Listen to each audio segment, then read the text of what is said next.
So let's start with the big question, energy overall. What would be your specific energy goals as governor? Well, I've subscribed to the mandate, to the bill that would mandate that Minnesota have 20% renewable energy by 2020. And I think that's very achievable. We need roughly 3,500 more megawatts of energy by 2015. That's a projection. Now that can come either in additional power plants or it can come in better conservation practices, and it's going to end up being a combination of both of them. Can you tell me about specific energy goals you would want to have in your next administration? Yeah, I can tell you some very specific ones, but let me just start by saying we got a country that's addicted to oil, much of it from foreign sources that don't like us or hostile to us.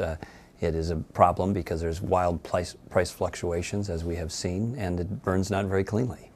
And so for a bunch of reasons, we want to change the energy supply in this country to something that is more homegrown, more stable, burns cleaner, gets us off the foreign dependence, and also gives our opportunity for our farmers and others in Minnesota to have a economic opportunity, and that speaks to renewable energy. We've been a nation leader in that. Well, the most important things, I think, are two. One is that we're spewing out greenhouse gases like there's no tomorrow. We've I think we increased greenhouse gas emissions by 20% since 1990, and we've got to stop that. We've actually got to get ourselves back to 1990 levels. So our number one energy goal is to reduce greenhouse gas emissions back to that 1990 level in the next 20 years or so. Totally doable. Other states have adopted similar goals, and we think that's the right way to think about it, is in terms of what is it that our energy use is creating in terms of our environment.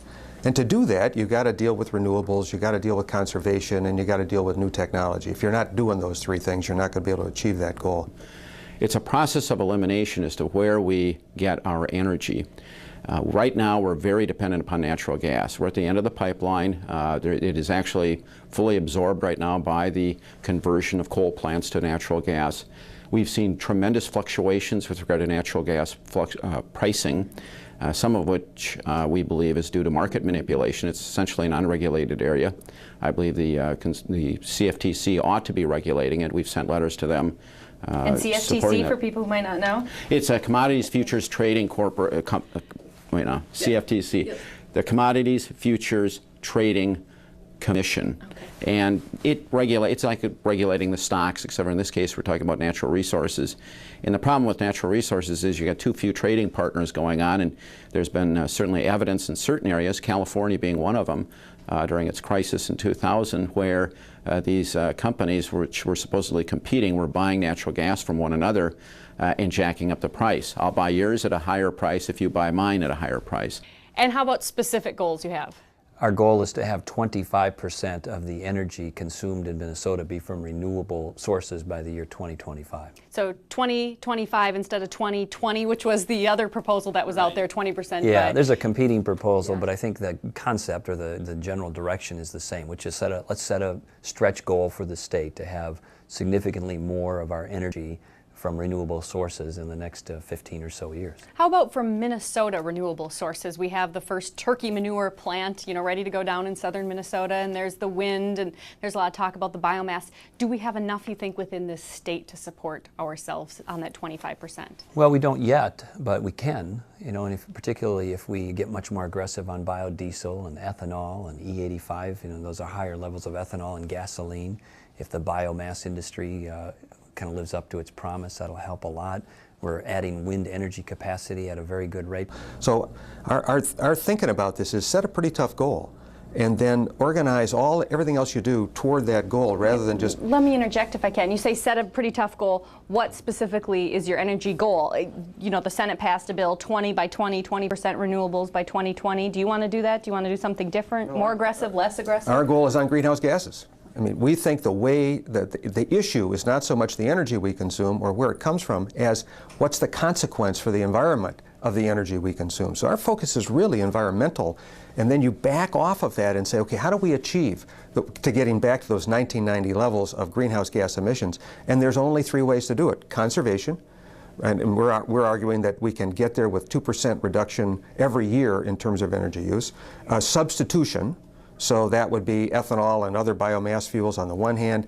It would be changing the auto fleet over time on the other hand, and new technology, looking at things like coal gasification and carbon sequestration and so on as ways to reduce. So what we're saying is it's not about energy per se, it's about the consequences of the energy. That's the thing we ought to really be focused on.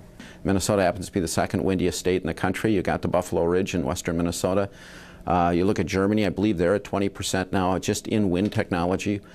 We have the opportunity here to develop kind of a value-added proposition, to develop the turbine technology here in Minnesota and use it to produce that wind energy in rural Minnesota. Do you think there's a lot of expansion there in wind for us? Yeah, you could arguably get all three. If you needed all 3,500 megawatts, you could get it through wind technology. Now, guaranteed, if we're going to get into that type of mode, we're going to have to be looking at upgrading our transmission capacity. And that demands that the state be actively involved, because the transmission supplier is not likely to cooperate. These are the local energy companies and the Midwest energy companies, and they have not been particularly cooperative in the development of wind technology. It's always been forced. How do you get them cooperative? Well, that's where the government has to be involved. That's where you get the Public Utilities Commission and, if necessary, the legislature involved to make sure that that transmission capacity is there. But Minnesota is the unquestioned national leader, or certainly one of the national leaders in renewable wind energy, and as other states are starting to move in our direction, we want to raise the bar on ourselves to go even higher with these types of initiatives. Do you think that'll get through both chambers? I do. I think there's a reawakening, or maybe an awakening is a better way to put it. The country's been asleep at the switch on energy policy for 30 years, Republicans and Democrats. Since Jimmy Carter said we had an energy crisis in the 1970s, we haven't done a lot. But finally, I think there's a wake-up call where people are saying, look, we got to do things differently. And while there may be some debate about the details, I do think Minnesota will lead the nation in setting a renewable energy goal